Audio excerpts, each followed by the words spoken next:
Assalamualaikum warahmatullahi wabarakatuh. Nah, pagi ini kita berjumpa lagi dengan mata pelajaran ekonomi. Nah, sebelum pembelajaran dimulai, marilah kita menundukkan kepala sejenak untuk berdoa kepada Tuhan Yang Maha Esa. Menurut kepercayaan dan agama masing-masing, berdoa dimulai. Selesai. Nah, saya ingin tanya pada teman-teman semuanya, kenapa kita sebelum mulai kegiatan harus diawali dengan berdoa? Nah, tepat sekali jawabannya.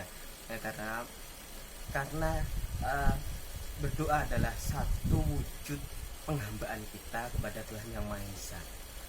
Nah, kenapa bisa begitu? Dengan berdoa kita hanya berharap kepada Tuhan Yang Maha Esa. Nah, terus di sisi lain, selain berdoa, kita juga perlu berikhtiar. Nah, teman-teman sebagai pelajar dan saya pula masih belajar, kita juga harus berikhtiar. Nah, ikhtiar itu adalah satu sinergi dengan berdoa. Berdoa harus dibarengi dengan ikhtiar, ikhtiar pun dibarengi dengan berdoa. Apa itu ikhtiar? Ikhtiar adalah satu usaha. Nah, usaha kita sebagai pelajar adalah dengan terus-terusan belajar, mempelajari satu pelajaran baru, mempelajari hal-hal yang baru, belajar dari apa yang kita dengar, belajar dengan apa yang kita lihat. Nah, dengan dua sinergi tersebut, insya Allah apa yang kita inginkan itu bisa tercapai, dan dari hasil ikhtiar itu ilmu kita itu insya Allah akan bermanfaat. Nah, kemudian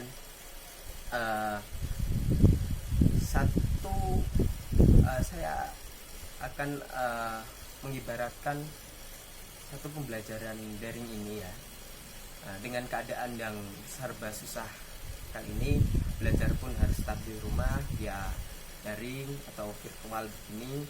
Nah, kenapa saya akan bertanya pada teman-teman semuanya, kenapa ikan air laut itu rasanya tetap tawar?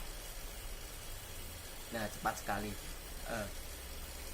Rasa ikan air laut tertawar itu karena adalah jiwa ikan yang tetap hidup, meskipun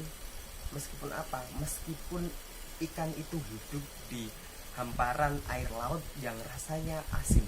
Lingkungan tersebut tidak bisa mempengaruhi jiwa ikan tersebut, dan maka dari itu rasa ikan tersebut tetaplah tawar, tidak terpengaruhi oleh asinnya air laut. Nah, sebab itu kita sebagai pelajar, jiwa kita harus tetap kita hidupkan. Meskipun kita di rumah, dimanapun kita berada, jiwa pelajar kita tetap hidup, tetap belajar dan belajar. Nah, belajar itu tidak harus di sekolah, ataupun sekolah hanya untuk ulangan dan ujian untuk mendapatkan nilai, ujian untuk mendapatkan surat kelulusan. Itu bukan satu definisi belajar. Belajar adalah satu konsistensi atau satu keberlanjutan. Kita sudah belajar ini, maka kita lanjutkan dengan pembelajaran tingkat lanjutnya. Nah, begitu pula dengan kehidupan. Kita hidup itu seolah-olah, saya mengutip dari Eyang Habibie, itu hiduplah seolah-olah Anda mengayuh sepeda. Kalau teman-teman berhenti mengayuh, maka terjatuh. Begitulah hidup. Hiduplah dengan terus-terusan belajar. Jika kamu berhenti belajar, maka kamu akan terjatuh. Satu dalam Islam itu ada satu pokoknya itulah yang artinya itu belajarlah saat engkau lahir, saat engkau dilahirkan hingga sampai liang lahat. Nah, tidak ada jeda sedikit pun di situ untuk tidak belajar. Meskipun dalam keadaan sakit, kita bisa tetap belajar. Dengan membaca atau dengan menonton pun kita bisa belajar.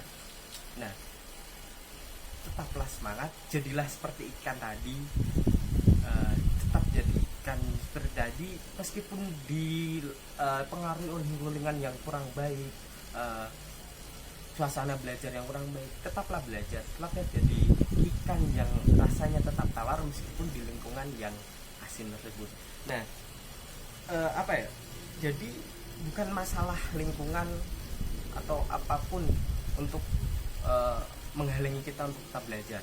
Nah, teruslah bersemangat belajar, gapailah cita-citamu dan tetap semangat meskipun dalam keadaan pandemi Covid ini tetap jaga kesehatan dan cukup sekian itu sedikit motivasi di pagi ini sebelum kita memulai pembelajaran kita. Oke, terima kasih ya.